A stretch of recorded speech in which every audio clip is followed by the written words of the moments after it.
At dahil linggo ngayon, nagluto nga pala ako ng chicharong bulaklak na may isaw ng baboy at ginataang puso ng saging. Tara, panoorin nyo kung paano ko ito niluto.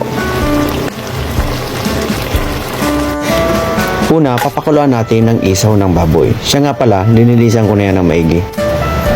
Lagyan natin ng bawang, laurel, at isang dakot na asin. Tapos malinis na tubig. Lagyan din natin ang paminta. Takpan natin at pakuluan hanggang sa ito ay lumambot. Habang pinapakuluan natin ang isaw ng baboy, giyatin naman natin ang puso ng saging. Napakalaki naman ang saging na ito. Siguro mapagmahal ito. Kagaya ng mga nanonood ng video na ito. Di totoo yan. Bola lang yan. Pagkatapos natin hiwain ang maliliit ang puso ng saging, lagyan natin ito ng asin at pigaan natin ito upang matanggal ang dagta nito. At hugasan natin ito ng 2 beses. Aalat kasi yan kung di natin hinugasan. Pagkatapos ng 30 minuto, i-check natin kung malambot na ang isaw ng baboy. Kung nakikita nyo ganyan na natutusok na ang isaw ng baboy, pwede na natin hanguin. I-set aside muna natin yan. Lagyan ulit natin ng konting asin. Konting asin lang kasi naglagay na tayo kanina ng asin. At ibilad natin ito ng konting minuto sa araw. Habang binibilad natin ang isaw ng baboy sa init ng araw, lutuin naman natin ang ginataang puso ng saging. Ito lang ang ingredients natin. Gata, bawang sibuyas, paminta, kalahating pork cubes, at dilis na galing pang masbate.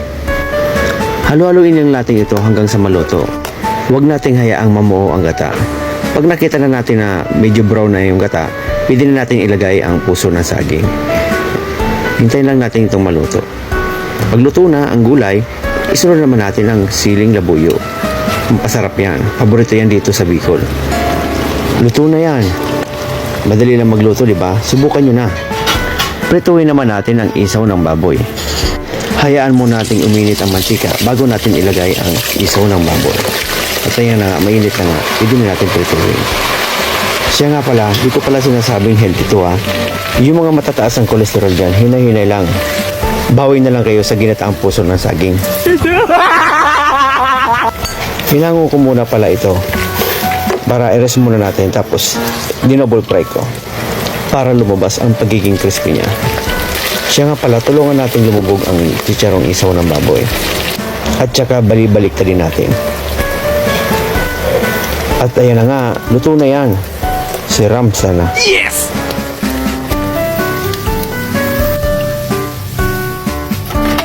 Para sa sukang sausawan natin, maglagay lang tayo ng sibuyas, 1 kutsara ng asukal, kaunting asin lang, paminta, suka, tapos lagyan natin ng tubig para balanse lang, hindi masyadong maasim.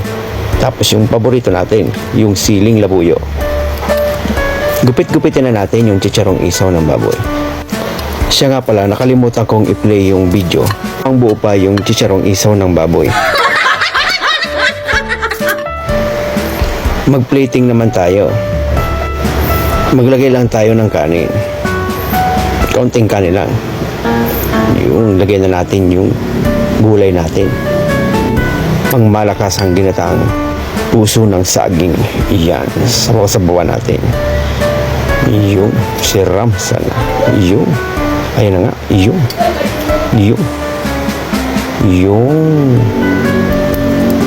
Tikman natin. Si Ramsa na.